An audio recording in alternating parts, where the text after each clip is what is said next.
Join us this week as we descend into the darker side of human nature and uncover the shadows that dwell in the unknown.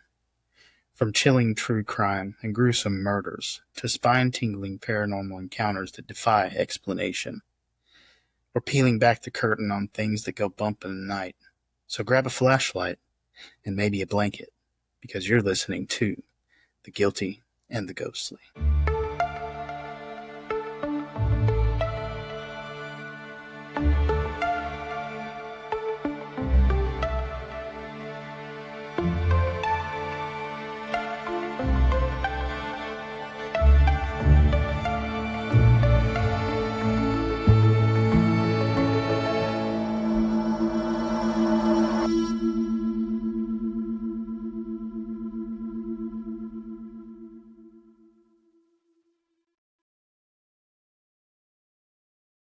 Take two.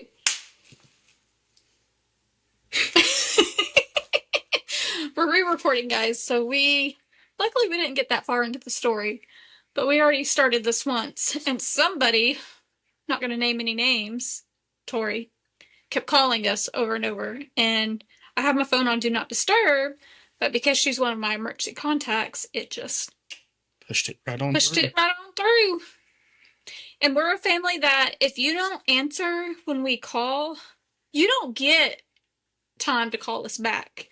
We immediately call back again and again until you answer. So I had to stop and answer it, and I was worried if it caught everything. So we're like, you know what? We're just gonna start over.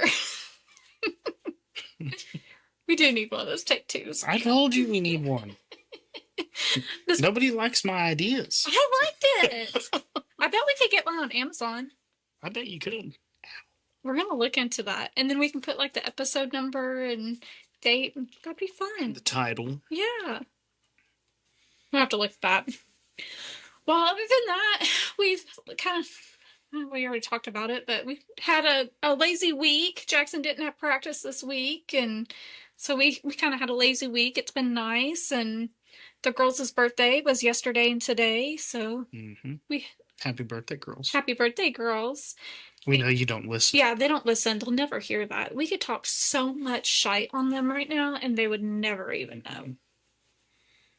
We should just drop one embarrassing picture of them in the podcast every week. Or every week, yeah. Mm-hmm. And wait until, kind of like the secret TikTok account. So it's like, I'm going to keep posting until so-and-so sees this. And we'll just keep doing it until they listen or watch it on YouTube. That'd be funny. Other than that, we're going to a haunted house tonight. I think it's going to be Bubba's first one. We'll see. We'll see if he makes it. We don't know if he's going to or not. I know Six Flags last year was... He was screaming and clawing to climb up into our arms. Yeah. But now he's like almost as tall as me. Well, not almost as tall, but he's pushing it. He's getting pretty close. I don't know if I can carry him very far. I'll just put it this way. He's finally tall enough to ride all the rides. Yes. Oh, that was so disappointing. So we actually went to Six Flags last weekend, and we went Sunday night. We're like, it won't be that bad. It's Sunday night. We have never seen it that full before. Not on a Sunday. Never seen it that full. I had to park all the way in like the very back parking lot, like probably over a mile. It was a mile and a half easy. It was so full. All the wait times for the rides were 100 minutes, 190 minutes, 120 minutes. And we're like, we're not doing this. Well, the river rides happened to be open. It had like a 10-minute wait. It had a 10-minute wait. We knew we were going to ride anything else. Josh and I were in jeans because we had left a work event for me. And we just didn't feel like changing. And so we're like, you know what? We'll just do it. We're probably going to leave after it anyways. Hopefully we won't get that soaked. The kids wanted to get soaked. The only two that got soaked on that ride was me and Josh. It's soaked head to toe. So we left, and then we're like, all right, well, I had a work event that next day that we went to at the state fair, and it's Monday, it's Columbus Day, surely it won't be that bad. It wasn't as packed as it was Sunday night, but it was still packed. And not only that, they're renovating several rides. So there's like 4-5 rides that are shut down right now. So instead of the lines being, Having somewhere to actually go. Having multiple rides, they're all concentrated on the ones that are open. So it was still long lines, and we finally talked Jackson and going to a big ride. He'll ride the Shockwave, but he would not ride any big rides. Well, of course, this time he's like, I'm I'm ready. I'm gonna do it. We're like, okay, awesome. We're gonna go big or go home. So let's go get on Mr. Freeze. Because none of us have rode it either, because either he's with us or the line's too long or it's shut down. We stood in line for about 45 minutes. 45 minutes. We were so freaking close. We were almost there. And they shut down the ride. And we had to leave. We were so mad. But we did talk him into the Catwoman ride. He was a little nervous, but after he got on it, he was ready to go again. So it was fun. I think next time we go with him, it's going to be a lot more fun. Get him on some more rides. I think so too. He actually really enjoyed that. At first, he started to freak out. Yeah. Because I had sat with him. And whenever we sat down on it, he was excited. Yeah. And then whenever he thought about having that thing come down on him, yeah, he was like, Dad, I'm nervous. I don't know if I want to do this. And I was like, it's fine. You know, look, that other kid right in front of you is just about the same size. And he's like, I know, but, and I was like, just relax. It's going to be all right. And then finally, whenever they started coming down, he kind of jumped a little bit. But then it came down. I got him buckled in and everything like that. And then he started to calm down some. And when the ride first started, he was so tense. He was so tense. But about the first couple of rounds that we made, he was giggling. Yeah. He was having a great time. Yeah. And then he was like, oh, I forgot it's going to go up. Yeah, so for those of you that don't know, you start out just going in a circle, but as you go in a circle, it starts tilting to where you're literally going upside down, and then it kind of goes back down as it's coming.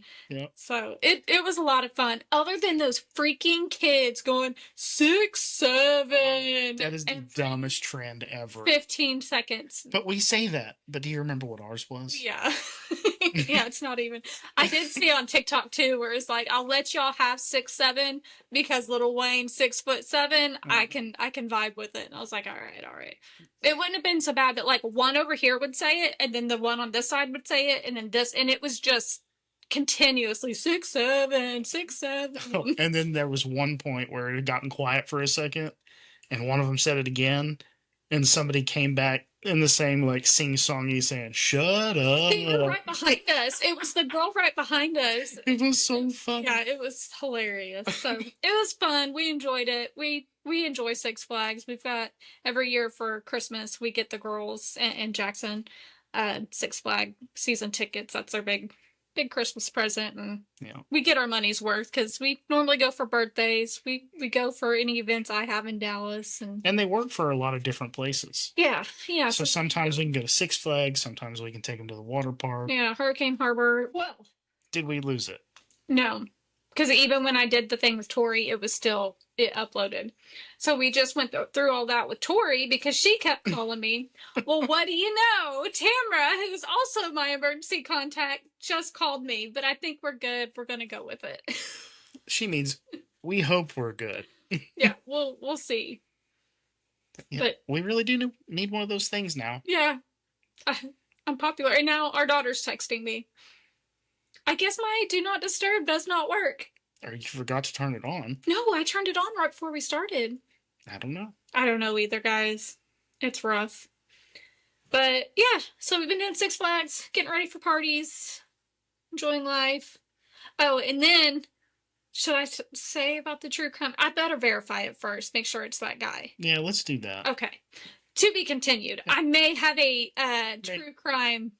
Local. A local. A very personal to me. Well, I mean, it's not personal to me, but I possibly had dealings with somebody that was convicted. It was a doctor for sexual assault. And we'll just leave it at that. If it turns out it is that guy, I'll let y'all know next week. But there may be something developing that was interesting. So we'll leave it at that. All right. Well, I guess now that we've done all that, again, we'll just go ahead and jump right back in. You ready to Yeah. hear the first part of the story again? Oh, you mean we didn't listen to this already? No, this is new. Gotcha. Okay. Gotta be surprised.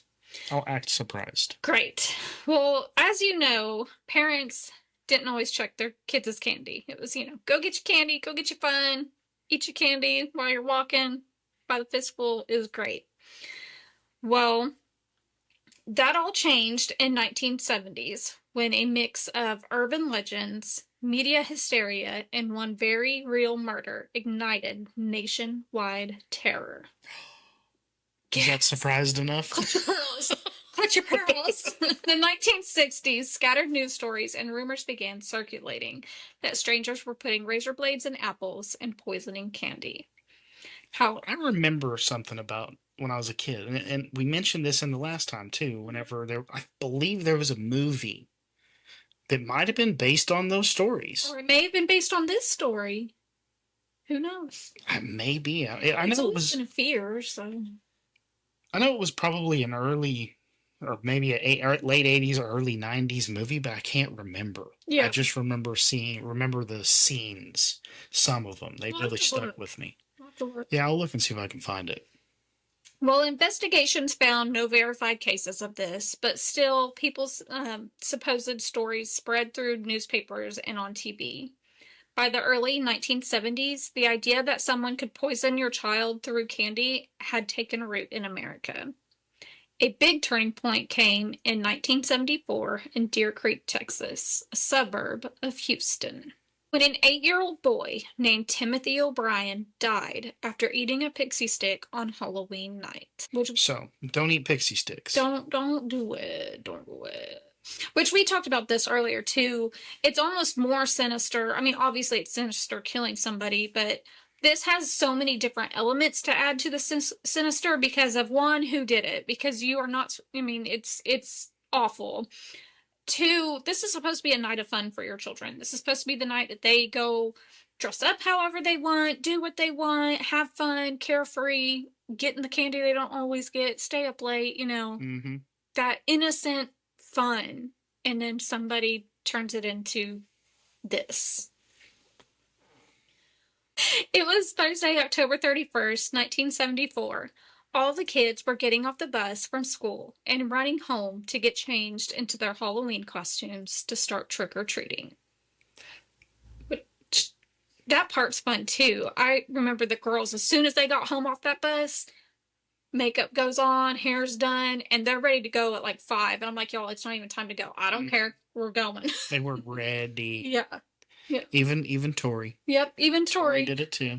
Oh, so I'm gonna post some really cute Halloween pictures of Seth and Tori. Just for your guys' viewing pleasure. So there's probably pictures of us dressed up too. Probably. I know there are. So I'll post some to Facebook and be on the lookout for that. Check out some of our Halloween costumes. And then Garrett, my other little brother, we talked about this too. For like 3 years in a row, he wanted to be Batman. So he would dress up as Batman, but as soon as Mom bought the costume, like he lived in that costume. And then he would wear it, of course, Halloween night. And then for months after, he would wear it until he couldn't fit it anymore. And then by that time, it was time to get a new one. And Mom would be like, what do you want to be for Halloween? And he'd be, Batman. I'd be Batman. So for 3 solid years, Garrett was Batman for Halloween. And secretly, he still wants to be. Secretly, I think he still dresses up as Batman. Well, the top Halloween costumes for that year were the $6 Million Man, Planet of the Apes, Dracula, superheroes, Raggedy Ann and Andy, and of course, hippies. 8-year-old Timothy O'Brien and his 5-year-old sister Elizabeth were really excited to go out that night because not only did their dad volunteer to take them, but they were going to go with some family friends, the Bates family. Once Timothy and Elizabeth put on their costumes, Timothy dressed as Planet of the Apes and Elizabeth as a princess. Their dad, Ronald, took them over to the Bates house to eat a quick dinner and start their night. He had never volunteered for trick-or-treating duty before, so this just added excitement to the kids. Because it's always fun if isn't normally the one that takes you, and he's like, Mhm. all right, I'll take you this year. Like, And that happened to us for a little while too. yeah, we've mentioned it before. Josh used to work out of town all the time, and it never failed. His hitch would fall on Halloween and on Mhm. Christmas. So we always kind of, the holidays that we could do on our own, like Christmas, we would actually celebrate like the week before or the week after, depending on his hitches. And Halloween, I mean, we'd try to do trunk or treats when he was in town, but normally it was just me taking him. Yeah. And it happens this year too. Mm-hmm. Yep. Well, Ronald O'Brien and Jim Bates walked the streets of the Bates neighborhood, and their kids running just ahead of them, going door to door, filling their candy bags. They chose the Bates neighborhood because it was nicer, meaning their candy haul would be better. Hmm. And like we said before, we used to do the same thing with our kids. Yeah, we still do. Yeah. Anytime you hear rumors of, oh, this neighborhood hands out full size candy bars, their kids are like, let's go. All the kids know. Yeah. They know where to go. Yeah. All their friends have been talking about it. Now they Mhm. can text and tell each other where Yeah. everything's at. And we live in a small town, so a lot of places have gone to trunk or treating because of safety issues. But Hmm. luckily, we live in a small town to where they do still do trick or treating. And there's some neighborhoods where they have like a little haunted house that you can go through, or they have shot or treat where you can walk the neighborhood and parents get a shot, the kids get a treat. Hmm. That one's fun. That So was fun. We did that one year. yeah, yep. I love Halloween. We I love do too. Halloween. Well, they came across a house that did not have its lights on, but decided, let's try it anyways. Let's just see. So Ronald walked his kids up to the door while Jim hung out by the street, and the kids rang the doorbell. Well, you know how kids are. They didn't come to the door, and immediately, if they don't see movement in like 2 seconds, they're on to the next house. So Ron was just like, I'll hang out here just in case they come. If you want to go ahead and take them to the next house, I'll catch up to you. So after just a few quick moments, Ronald ended up catching back up with his kids and Jimmy Bates. And Ronald catches up and says, you guys have rich neighbors. Look what they're handing out, while holding 5 giant pixie sticks. That would be a good haul. Pixie sticks and children are like the holy grail, like that. They love pixie sticks. Hmm. And they weren't just the normal 6-inch long pixie stick, but the jumbo sized ones that are like 24 inches tall. Oh yeah, they're The crazy. huge ones. They're not paper; they're plastic. Now, And yeah. you can't open them without a pair of scissors. Yeah. Well, back then, well, we'll get into that in the packaging. The packaging has since changed. Mm. So, at this time, they used cardboard tubes.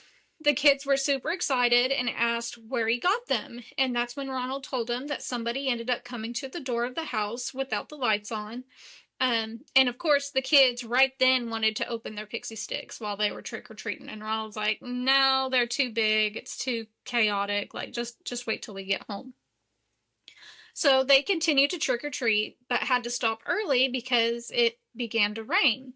Which in Texas, that's what happens here. It's either hot as hell outside or pouring down rain. Hmm. There's no in between, ever. It's either raining cats and dogs or hot. Well, when they made it back to the Bates' house, the kids were begging for their pixie sticks. Ronald gave one to his son and daughter. The 2 Bates kids, he gave one to each of them, but he had one left over. Well, they said their goodbyes, and as they were leaving the house, this other kid stopped by to finish up his trick or treating, and the kid actually recognized Ronald from church. And so Ronald's like, here, this is all I've got. Like, it's the last pixie stick. You can have it. So he gives this kid from church his pixie stick. Everyone ended up with a bunch of candy. Things were winding down for the night, so they decided it's time to head home. So they met up with Ronald's wife. I guess she just hung out at the Bates' house with his wife, and she's like, I need to go to a friend's house before I go home. Do you mind stopping there? He's like, don't worry about it. You go ahead and go. I'll take the kids home and get them ready for bed because they have school the next day. So Ronald takes them home, and they, of course, begin begging. They want candy. I want candy. Please, can I have some candy? But again, they had school the next day, so Ronald told them that he didn't want them. What was that? I'm not sure. That did not sound good. Maybe it was Jackson tackling his Oh, thing? yeah, probably. So they had school the next day. Ronald told them that he didn't want them all sugared up right before bed, so he made a deal with Timothy and Elizabeth, and he said, you can pick out one piece of candy before bed, and we're going to put the rest up. You can have the rest tomorrow. Elizabeth, of course, she had to dig through her treat bag. She didn't know which one she wanted. She finally found a piece of candy, said, okay, this is what I want. Timothy knew what he wanted. Like, he's like, I know what I want. I don't even have to look. I want that pixie stick. And he said, okay. So he grabs the pixie stick. He's struggling he can't get it open. Like, he's trying to open it, but he can't get it open. And there was a staple that was actually holding the tube closed at the end of it. And he finally got it open. He tilts his head back, and he's just waiting for that pure sugar to hit his tongue. To his surprise, nothing came out. So he took it to his dad, and he's like, hey, I can't get anything out of it. And that's one thing that grosses me out about pixie sticks is when they get wet and they get like sticky and those kids slobber all over it and they're like, I can't get any more. What the hell do you want me to do? I ain't touching that. That's gross. But he takes this to his dad. He's like, hey, I can't get the pixie stuff out of it. And so he's like rolling it through. He rolls it through his fingers. He gets it broke up, gives it back to Timothy. Timothy tilts his head back, eats some of the sugar, and he's like, something don't taste right. It tastes funny. So this dad thought it would be a great idea. Not only is he handing his son a huge tube of pure sugar before he goes to bed, he goes, oh, it don't taste right? Let me go get a cup of Kool-Aid, and we'll just dump it in the Kool-Aid and mix it up. Instead of saying, let's throw it away and get a different one, let's put it in this already sugar juice and add more sugar to it so that it tastes okay. So he gets a cup of Kool-Aid, breaks it up, dumps it in there, mix it up.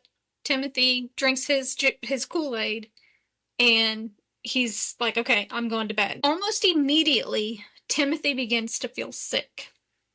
His stomach starts hurting. He begins vomiting. Ronald runs to the bathroom to help his son, and he realizes very quickly he needs to call 911. Something's not right. Timothy then started convulsing, his heart rate slowed, and he ended up going completely limp and then dying in his dad's arms, waiting for an ambulance. So they, of course, rush him to the hospital. They're trying to revive him. They rush him to the hospital. They end up declaring him dead. While at the hospital, Ronald began complaining of a stomach ache as well. And of course, the hospital is freaking out because that's how Timothy started, and he went downhill so quick. So they're like, we need to pump your stomach. Obviously, you guys ate something that was similar. We've got to do something. We're going to pump your stomach. Miraculously, I'm good. I'm all right. Stomach ache went away. No need. So, let that sit there. Well, after Timothy's death, of course, they're trying to figure out what's going on. So very quickly, they sent his body to have an autopsy done, like that night. They're like, we need to see what happened. In his stomach, they found 16 milligrams of cyanide. His blood had 0.4 milligrams, which is a fatal dose of cyanide. A fatal dose in cyanide in the bloodstream is only about 0.2 to 0.3 milligrams. So he had double that in his bloodstream. Timothy had enough cyanide in his blood to kill 2 adults. And that's not even including the 16 milligrams he had that was still in his stomach that hadn't even been absorbed. News traveled fast about the coroner's findings. The police started investigating very quickly, trying to find the person responsible. The first stop, of course, was the O'Brien's home. That is where they discovered that Timothy's pixie stick that still had traces of cyanide in it was there. They also found Elizabeth's pixie stick from the night, and it contained 4 inches of cyanide in the straw. Oh my God.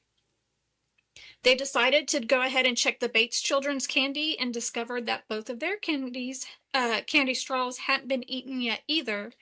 Both had 4 inches of cyanide in them. Mark Bates had actually tried to open his, but he couldn't open it due to the staple in it. He took it to his mom and he's like, "Hey, can I have this?" And she's like, "Bro, I just cleaned my house. That makes a mess. You can wait till tomorrow." He's like, "All right, cool, cool, cool." So he took it to bed. And he's like, "Screw it," Mom said. "I'm getting the sucker open." So he tried to get it open and he fell asleep trying to open it and he never got it open.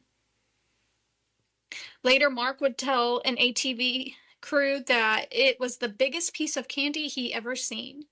The 5th Pixy stick was discovered before the other child had eaten it as well. So luckily they made it to that 5th kid with the Pixy stick before he consumed any of it. So that's 5 of them. They discovered that each Pixy stick had enough cyanide to kill 3 adults. Families started bringing their children's candy to the police station to be checked or throwing all of it away. However, no other candy was found to be tampered with. It was only the 5 Pixy sticks. Where the hell does somebody get 4 inches of cyanide from to begin with? We'll get there. Huh. The news and parents were, of course, panicking about where the poison candy came from at this point. Because, again, it's an innocent holiday for these kids. You send them out, you think they're safe, and then all of a sudden a child is dead from ingesting it. 4 other kids had some and luckily hadn't consumed it yet. Is it some rando? Like, where did it come from? Ronald told the police of the house that they went to without the light on. He told him the kids went ahead with Mr. Bates while he waited to see if someone came to the door. That is when the door opened just a small crack and a man with very hairy arms shoved the 5 Pixy sticks into Ronald's hand and was like, "Here you go, get off my porch."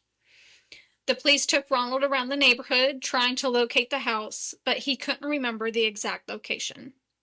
The authorities thought he was a grieving parent. Let's just give him a minute to collect himself. We'll try again. So they come back a couple days later. They took Ronald around the neighborhood again, and that is when Ronald spotted the house at 4112 Donna Rail. They knocked on the door. No one answered. So then they look up, like, who lived there, who was the owner of the house, and it was a man named Courtney Melvin. Melvin worked at the Houston airport as an air traffic controller, and he was actually working his shift at that moment they were at his house. So the authorities decided, we'll go to him. We'll go interview him where he's at. Let's kind of, I guess, surprise him so he doesn't have time to figure out a story. But after questioning Melvin, he completely denied giving anybody candy that night. He said he was actually working the night of Halloween. So, of course, the police checked his alibi. They went through the work records, and sure enough, Melvin was at work that night. He was not at home. There's no way he could have given the candy to the Ronald O'Brien. So the police started back at square one and looking at the O'Brien family again. And that is when they come across some troubling information. So once they started digging into the O'Briens, they found out that Ronald could not keep a job. By the time he was 30, he had 21 different jobs in 5 different cities over Texas in a span of 10 years. You haven't had that many. You've had a few, but maybe not that many. As long as you don't cyanide my children, we're good. Ronald was asked to quietly leave after being suspected of fraud and embezzlement from a few of the jobs. At that time, it was very much just sweep it under the rug, make them go quietly, and not, like, bring attention. So they would just be like, "You need to go. We're not pressing charges." But because of that, the next job wouldn't know, and he would do the same thing. And then he'd go to the next job and the same thing. So it just kept happening over and over and over. Ronald was then hired as an optician at Texas State Optical shortly before Timmy's death. The O'Briens were in debt and had no end in sight. In 1974, the house they lived in was foreclosed on. They all owed on like several different loans, back taxes, like a bunch of stuff that they were really behind on. The O'Briens ended up having to relocate to a small townhouse that they would rent. And that's one reason they also went to the Bates, is because they knew that neighborhood and it was a nicer neighborhood than what they were able to rent a house in. What's that noise? Is that your stomach? It might have been. Or a demon? Is it your tummy or is it a demon? I don't know. Well, they were very active in the Baptist church. Ronald brought home, this was wild to me. Ronald brought home about $150 a week, or about $7,800 a year, which would be equal to about $52,000 a year today. $7,800 a year was actually a little bit below like the median income rate, so a little bit lower than middle class. They also discovered that Ronald was behind about 8 months on his car payment. Want to guess what his car payment was every month? $30. $150. Must be nice. Yeah, no kidding. With all his debts, it totaled to be about $100,000, which would be about $500,000 today. Ronald tried numerous times to secure new loans to cover the old ones, but of course they denied him every time. They're like, you're already behind on all this. I'm not giving you a loan. In early 1974, Ronald decided to buy life insurance policies for his 2 children. The 2 policies were for $10,000 apiece. When his wife found out about the policies, she kind of like got upset. Like, they didn't have a whole lot of extra money, and it really seemed like kind of like an unnecessary expense. You know, that's crazy that you say that it was a $10,000 life insurance policy back then. Mm-hmm. And even now, my kid's life insurance policy is about the same. About the same. So that's a pretty large, especially if they're not like a contributing financial person in the family. That's a pretty big loan. Well, yeah, loan. Or not loan, life insurance policy. Yeah, but think about it. If everything was 5 times less then, that means the life insurance policy then was...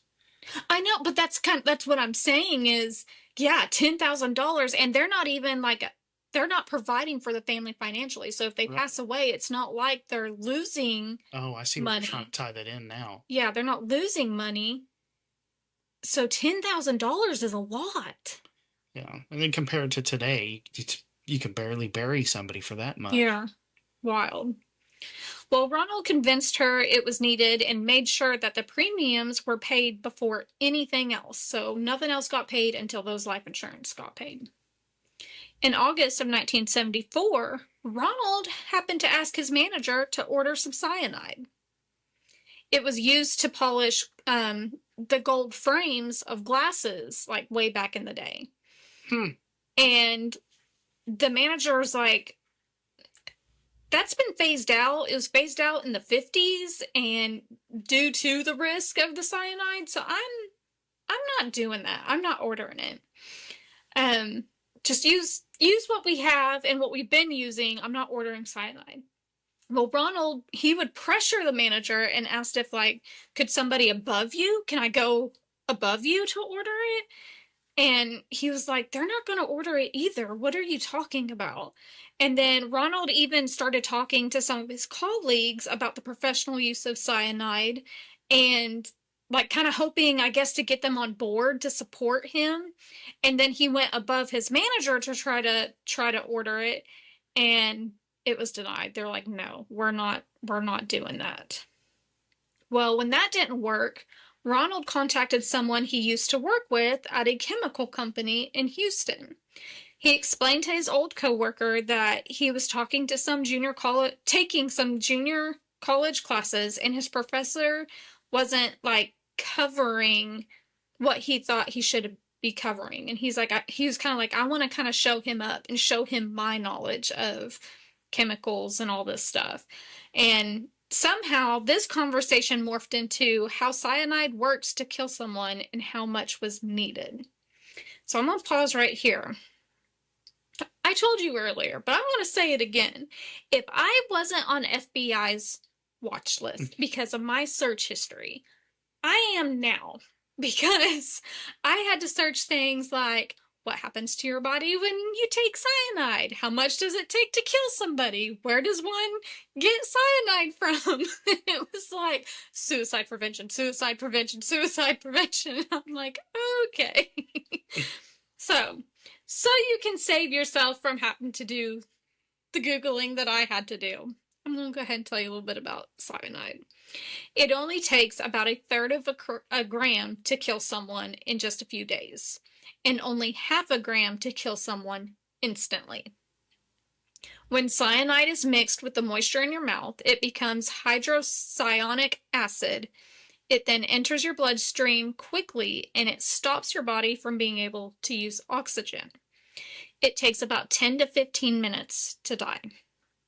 During those 10 to 15 minutes, your body will start to convulse, you go into organ failure, and then basically your brain just shuts down and lights out. You're done. So, FYI.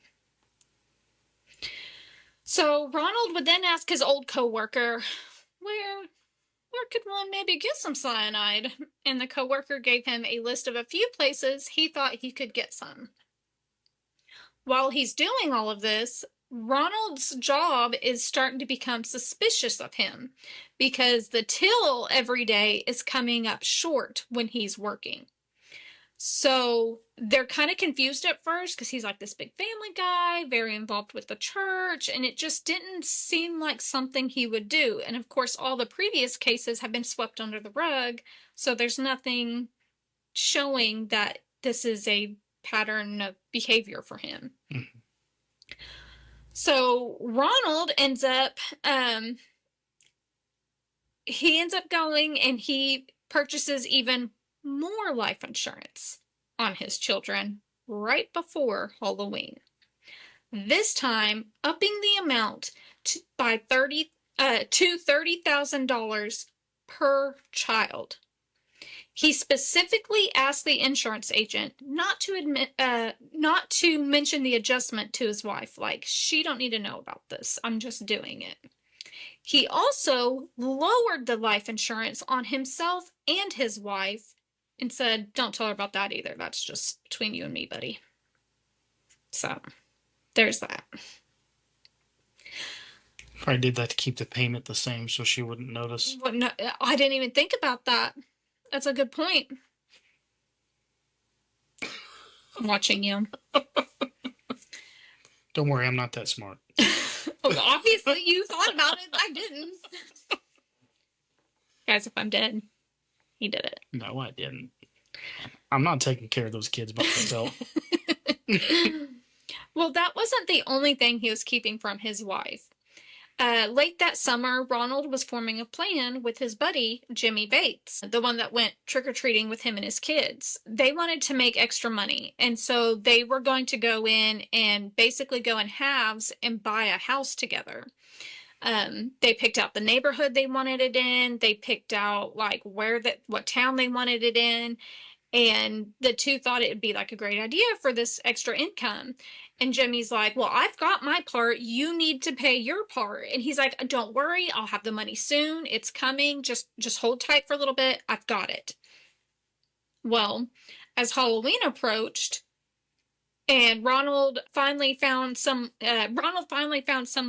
that he could get cyanide from. Oh, I pushed the wrong button. You do that every time, or just with me? No, every time. It's because the side arrow is by the down arrow, and it, you know, it's because of the person that I am. As Halloween approached, Ronald finally found someone he could get cyanide from. However, the supplier told Ronald that, I guess whatever excuse Ronald came up with that he would need it for, the guy's like, you don't need much for that, and we only sell it in bulk, but here's a number to somebody that you can get a smaller quantity from. So he's referred to someone else, and that is when he purchased a 5-pound sack of cyanide. 5 pounds. Oh my God. So, as all this is going on, loan officers and bill collectors, of course, are calling Ronald nonstop. He was like 8 months behind on his car payment. House has been foreclosed on. He has all these other loans that are outstanding. and they're like beating down his door, and he's fine. He was able to convince them that he had money coming in, but it wouldn't be there until like the end of the year. And he was able to convince them to delay his payments to kind of cool him off for a little bit until he had this large sum of money come at the end of the year. Well, on Halloween Day, Ronald was bragging to his coworkers about this cool little pocket stapler that he bought. He's like, check out my stapler. And then some coworkers claimed to have seen him walk to his car with the stapler and like a bag of something. They didn't know what it was. It was just a bag. He opened his trunk and spent some time working on something in his trunk with this 5-pound bag and a stapler. He then comes back in to the place of business, and he begins bragging to one of his coworkers, I'm fixing to come into a large sum of money. I'm fixing to quit. Like, I'm not going to work here anymore. The authorities then discover that Ronald had called the insurance company at 9 a.m. on November 1st, literally just hours after Timothy had passed away. He wanted to know how to collect the claim from his son's death. Just 30 minutes later, he then called his bank, where he asked to collect on another life insurance policy that he had on his child. This guy's an idiot. As the police were growing more suspicious of Ronald, they also found a stapler, a knife, and scissors in the O'Brien's home. And 100 Pixy sticks all pieces. They all had the purple cardboard residue that was similar to the Pixy stick packaging, along with like a sugar coating on all of those things. The authorities were able to determine that the O'Brien Bates children and the one child that received his directly from O'Brien were the only ones that received giant Pixy sticks that night. So they narrowed it down to where they're getting it from. Slowly, the police were talking to witnesses who all came forward with the information about Ronald's interest in cyanide, him saying he's coming into money. They talked to the insurance adjusters, or insurance, I guess that's what they're called, the insurance people, about the claims. And so now they're starting to connect the dots. Mm-hmm. So they decided to talk to Ronald's wife. So they bring her in for questioning, and that is how she found out about the increased life insurance policies and that Ronald had stopped paying for the policies for himself and her. So she had no clue that he did that. She was shocked and had a look of disbelief on her face. When they discussed the family finances, that's when she found out exactly how much debt that they were in, and she had no idea it was that bad. No clue. Less than a week after Timothy O'Brien was killed, his father was arrested for his murder and the attempted murder of 4 other children. He continued to deny the allegations. He never admitted to it, even to the time of his death. He said, it wasn't me. I didn't do it. Just 7 months after Timothy was buried, Ronald's trial began on May 5th, 1975. The prosecution laid out all the evidence they gathered. Ronald's only defense was they had a few people come forward as like character witnesses, and they were basically just said, I don't see him doing this. He's a great guy. He goes to church. He's a great dad. He would never do this. But how often do you hear that same thing? Mm-hmm. Because they put on a mask. They're like a chameleon. Yeah. And then when they realized that that wasn't really working, they started saying, well, this has been a rumor for a long time. This was somebody else that did this, and he's just getting blamed for it. You guys need to find the real guy that did it, which is bullshit. Mm-hmm. There was actually one in Chandler where I seen this lady was getting in trouble for like embezzling money from a company. Mm-hmm. And I seen the same thing. People going like, I just don't see her doing this, and it's crazy. This is all a lie, and a whole bunch of stuff like that. Yeah. So I can see that, because, I mean... You don't expect it. You don't. And you never really know what situation somebody might have been in that caused them to be that way. Yeah.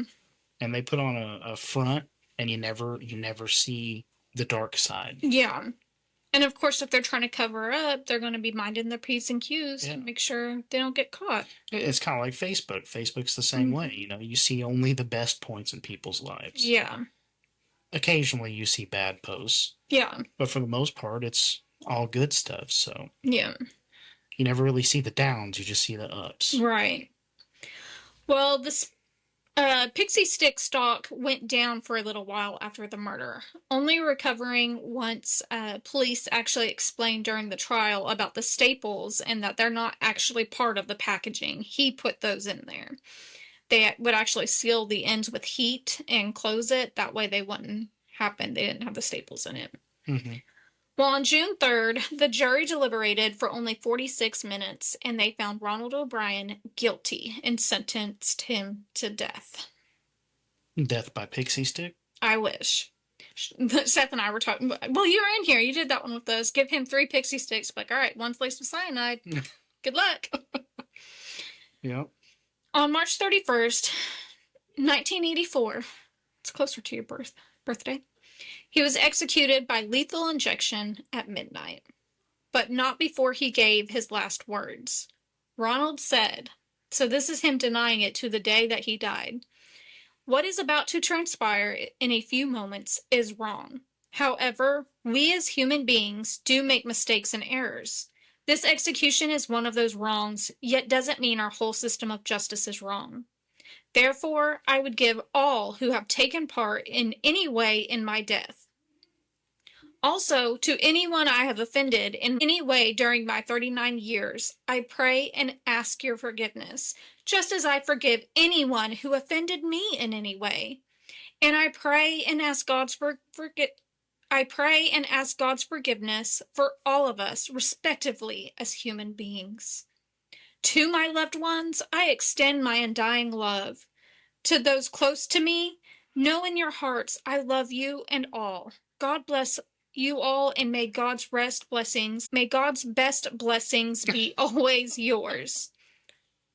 P.S. During my time here, I've been treated well by all TDC personnel." So yeah. This guy is a piece of work. Yeah. Like, what a pompous way to say bye. Yeah. Well, a crowd gathered around the prison of Huntsville that day, and they could be heard chanting "trick or treat" by other inmates on the inside. They said it was a lot of college kids from whatever big colleges over there by Huntsville. The murder of Timothy O'Brien forever changed Halloween in America. What was once an innocent night of neighborhood fun and homemade treats became shrouded in fear and suspicion. Parents began inspecting every piece of candy. Communities introduced trunk-or-treats or store-bought sealed treats became the only safe option. Mm-hmm. Ronald O'Brien, who came to be known as the Candyman, shattered a nation's trust for the sake of greed, turning a beloved holiday into one marked by caution. Nearly 50 years later, his crime still lingers as a haunting reminder that some real monsters don't hide under masks. They live among us. So there you go. There's your first true crime story. That one was a pretty good one. Yeah. And like I said, like it's just so much more sinister with it being a child's holiday and his own father that did it and took that away just because he was in debt. Wild. I mean, sometimes I want to square up with our children, but I never think about giving them a pixie stick full of cyanide. I mean, you're pushing it. I've had some pretty evil thoughts about those evil things. Those children are demons. We do have some demons. Nah, they ain't. They have their moments where they're good. Yeah. Only when they're sleeping. Yeah, that's about it. As my dad would have said. Yeah. Yeah. Well, that's it. I think you're going to look into another Candyman. Mm-hmm. I found several different Candyman stories. Yeah. So I want that first one. I'm going to make you research it. I think we said, November 10th? I'll probably just put 2 of them together. Okay. I want details. I don't want you to skim over it. I need details. I need the dirty, gritty details. You're only going to get that if you research it. And you know this. I know. I can only give you a certain amount. If you want details like that, you're going to have to look into it. I don't have time. I'm excited about Tori's episode that I'm doing next. Yeah. That one's going to be good. I was listening to some of the recordings at work while I was cleaning, and I was like, I got goosebumps. I was like, oh, I'm going to freak her out. Can you tell me about that one? Or? I'll bleep it out. It's, so it's really good. I think it happened over in Germany. But yeah. So I just bleeped all of that out, so y'all have no idea what I just told him. Mm-hmm. But it's creepy. It is so creepy. And that's going to be Tori's first spooky episode, so I'm going to make sure it's dark in here, and I want to do it at night, because I want Tori to be freaked out. And if I play some of those recordings, she's going to freak. We need to do some better lighting in here. Yeah, we need to get our thing ordered. We need to do better lighting. We've been kind of slacking. We've been busy. Kids' birthdays. Yeah, but you can't say that because now the holidays are... I know. So if anybody in your family wants to do anything for us for Christmas, gift cards to Amazon so we can set Actually, this up. that's a really good idea. That's really what I want. We can get each other things for the podcast room, like a mixer. Yeah, that needs to happen. Yeah. Then we can actually have 2 microphones instead of just 1. We found out a few things that we need that help push this to the next level. Yeah, we didn't know. We jumped in not knowing anything. I did minimal research and was like, let's figure it out. Yeah. It's part of our ADHD. We thrive in chaos. Mm-hmm. We just figure it out as we go. That's why I have about 37 hobbies. Yeah, me too. But it happens. It happens. So, all right. Well, I guess we got to go get ready for haunted house. Sounds like a plan. Don't do it loud. It'd be like, bam, in their ear. They're like, ah! Never gonna come back. Jump scare. Yeah, we'll get like a 1-star rating. Everything was great except for 40 minutes in. Clap. The clap got us. All right, guys, we'll go like, share, comment, rate. You guys have been doing great. Our numbers growing up. Mm-hmm. I see we have a lot of I'm guessing recurring listeners. I can't see who's listening, but they're like random places, and I can't see multiple people from that random place listening in other states. So make sure to jump on Facebook or Instagram or TikTok and say hi. We'll give you guys a shout out, especially ones that we don't know. There's been some like in Virginia and Michigan and everywhere. It's really cool to see that. Some overseas. Yeah, we've had Germany and Australia and all these places. It's really cool. It'd be really cool to hear some of your stories. Yeah, send us your local legends that we can check out. It'd be really neat. So, and then I guess soon I'll be working on sweatshirts, so we can post those soon, so you guys can order those. And I've been having fun. Me too. All right. It's been a fun adventure so far. It's been so much fun with you. You're pushing it. Oh. Okay. Well, before I get in trouble, before he laces my Pixy stick with cyanide, I guess we better get off of here. What do you mean before? I was drinking your drink. Exactly. Have you built up an immune system, so now you're just going to start poisoning that? And that way when you get tested, be like, I was poisoned too, bro. Mm-hmm. There's actually been cases like that. Like that guy on The Princess Bride. Yeah. Yeah. I love that movie. That is a good movie. All right. Well, we're going to get off here so we can go clean the house, get our kids ready to go scare the living daylights out of them, especially Jackson. Mm-hmm. This is going to be so much fun. I'll see if I can get wish video. we could film it. I'll see what video. I also don't really want to post his face on the public platform, but we'll see. Maybe we will. You can always just blur it Blur out. it out. Yeah. And then we can just have the scared sound footage. Yeah. All right. Well, we'll see y'all next week. Bye. Later. Sorry for somebody else calls me.